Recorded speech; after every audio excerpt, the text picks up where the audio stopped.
السلام علیکم. Family focus course کے ساتھ سید عرفان احمد اور عظمی عرفان حاضر ہیں نئی ویڈیو نئی قسط کے ساتھ.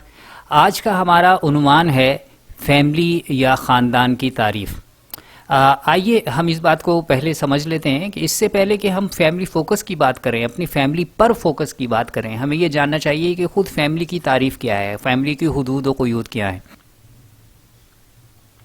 ہمارے ہاں عموماً آغاز فیملی کا پیرنٹنگ کے تصور سے کیا جاتا ہے کہ میں اپنے بچوں کی، میں باپ ہوں یا ماں ہوں، کیسے اپنے بچوں کی تربیت کروں گا یا کروں گی. اور لیکن کیا آپ نے کبھی اس بات پر غور کیا ہے کہ یہ ایک بہت بڑی غلط فہمی ہے فیملی کی تعریف میں، فیملی کی حدود میں؟ کیونکہ جسے ہم پیرنٹنگ کہتے ہیں وہ کل فیملی نہیں ہے بلکہ وہ ایک حصہ ہے، اور اصل میں وہ تو آپ کا ایک فصل کی مانند ہے کہ آپ جو کچھ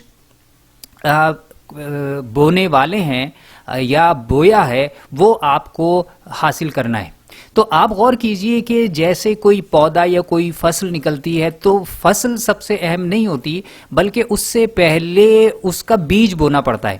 تو بیج بونے کی بات جب ہم کرتے ہیں تو ہم اس تناظر میں بات کرتے ہیں کہ فیملی دراصل صرف اور صرف پیرنٹنگ کا، آپ اپنے بچوں کی کیسی تربیت کرتے ہیں، انہیں کیا بنانا چاہتے ہیں، ان کا کیا پرسنالٹی تیار ہوتی ہے، اس پر 100% انحصار نہیں ہے. بلکہ آپ کی فیملی کی جب ہم بات کرتے ہیں تو اس میں دو بنیادی عناصر شامل ہوتے ہیں. نمبر 1 میرج، اور میرج میں ہسبینڈ اور وائف جس سے آغاز ہوتا ہے آپ کا فیملی کا، اور پھر دوسرا عامل ہے آپ کی پیرنٹنگ. اور اس پیرنٹنگ میں پیرنٹس یعنی میاں بیوی مل کر، اور اس میں جو دوسرا عنصر شامل ہوتا ہے وہ چلڈرن کا. اس طریقے سے جب ہم فیملی کی بات کرتے ہیں تو بنیادی طور پر پہلے اس کے دو عناصر ہوتے ہیں: میرج جس کا آغاز میاں بیوی مل کر کرتے ہیں نکاح کے ذریعے سے، اور دوسرے نمبر پر پھر اگلا مرحلہ جو ہے وہ پیرنٹنگ کا آتا ہے.